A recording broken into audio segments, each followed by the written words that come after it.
In today's video, I'll be talking about the permanent mandibular second premolars. The permanent mandibular second premolar is the fifth tooth from the midline in the mandibular arch.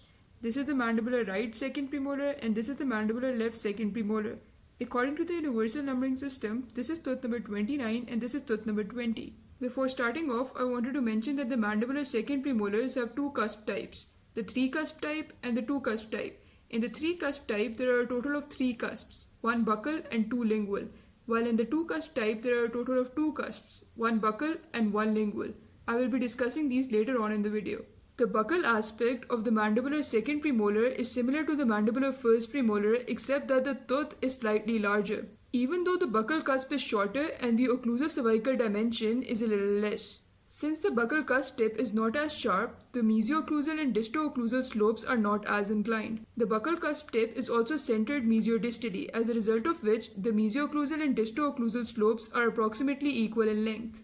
The lingual aspect is smooth and convex, and when compared with the mandibular first premolar, it is wider mesiodistally and longer occlusocervically. The lingual cusp or cusps are better developed and higher, as a result of which less of the occlusal surface can be seen. Even though the cusp or cusps are higher, they are still shorter when compared with the buccal cusp. In the 3-cusp type, there is a mesiolingual cusp and a distolingual cusp. Between the two cusps is the lingual groove. The mesiolingual cusp is wider and longer, while the distolingual cusp is shorter. As the mesiolingual cusp is wider, the lingual groove is towards the distal surface. The 2-cusp type displays a single lingual cusp. The single cusp is approximately the same height as the mesiolingual cusp of the 3-cusp type. The lingual height of contour is located in the occlusal third. The mesial aspect is similar to the mandibular first premolar except that it is wider buccolingually and shorter occlusocervically. The crown is less lingually inclined, as a result the buccal cusp is towards the buccal surface and not centered over the root. The buccal cusp tip is also shorter and less sharp. The lingual cusps are more prominent and the mesial aspect is convex in the occlusal third and concave in the gingival third. The contact area is located towards the buccal surface at the junction of the occlusal and middle thirds. It is larger in size than the mesial contact area of the first premolar. It is also roughly circular in shape. The mesiolingual developmental groove is absent, instead a mesial marginal groove is present. The mesial height of contour is found in the occlusal third. The cervical margin is less curved towards the occlusal surface. The distal surface is similar to the mesial surface except that the distal marginal ridge is more cervically located. As a result, more of the occlusal surface can be seen. Both the distolingual and mesiolingual cusp tips are visible. This is not the case from the mesial aspect because the mesiolingual cusp tip is longer. The contact area is similarly located, but it is larger and ovoid in shape. The occlusal aspect is square in shape and the occlusal groove pattern is responsible for the names of the mandibular second premolar types. The main groove pattern in the 3-cusp type is in the form of a Y. This is more prominent in this diagram. Hence it is called the Y type. The main groove pattern in the 2-cusp type resembles a U or an H. Hence they are called the U type or H type second premolars. The Y type is the most common one and it is present in the majority of the cases. Out of the 2-cusp types, the H type is more common when compared with the U type. Coming to the 3-cusp type, that is the Y type, it consists of 3 cusps, 1 buccal and 2 lingual.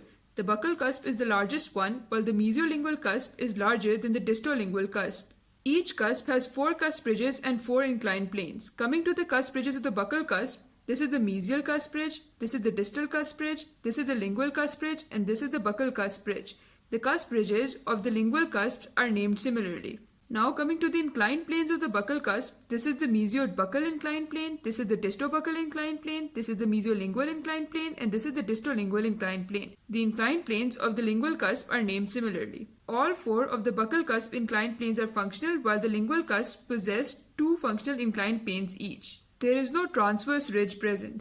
There are 2 fossa, the mesial triangular fossa and the distal triangular fossa, both of which are shallow and irregular. The mesial triangular fossa is bounded by the mesial marginal ridge, the mesial and lingual cusp ridges of the buccal cusp, and the mesial and buccal cusp ridges of the mesiolingual cusp, while the distal triangular fossa is bounded by the distal marginal ridge, the distal and lingual cusp ridges of the buccal cusp, and the distal and buccal cusp ridges of the distolingual cusp. There are 3 pits present on the occlusal table, the mesial pit, central pit, and distal pit. The mesial pit is the deepest portion of the mesial triangular fossa and it is a point of union of 4 primary grooves, which are the central groove, the mesial marginal groove, mesiolingual triangular groove, and mesiobuccal triangular groove. The distal pit is the deepest portion of the distal triangular fossa, and it is also the point of union of four primary grooves. These are the central groove, distal marginal groove, distobuccal triangular groove, and distolingual triangular groove. This is the central pit, and it is the point of union of two primary grooves, the lingual groove and the central groove. Coming to the two cusp types, that is the U and H type, both of them exhibit two cusps, one buccal and one lingual. The buccal cusp is larger when compared with the lingual cusp, while the lingual cusp of the H type is larger and sharper when compared with the lingual cusp of the U type. Both of them are slightly towards the mesial surface. Both the buccal and lingual cusps exhibit four cusp ridges and four inclined planes, which are named just like in the three cusp type. The buccal cusp has four functional inclined planes, while the lingual cusp has two functional inclined planes. They exhibit two fossa, the mesial fossa and distal fossa, which are both roughly circular in shape and are bounded by the marginal ridges, cusp ridges, and the transverse ridge.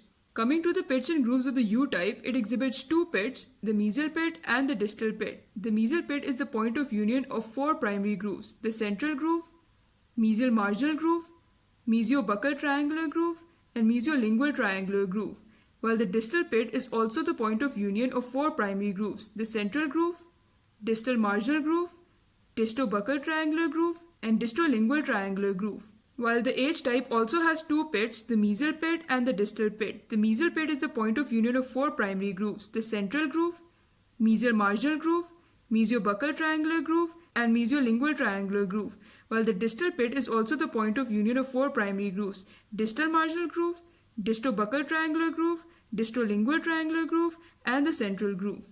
The root is single and it is wider and longer when compared with the mandibular first premolar. It has a sharp apex and it is slightly towards the distal side in the apical third.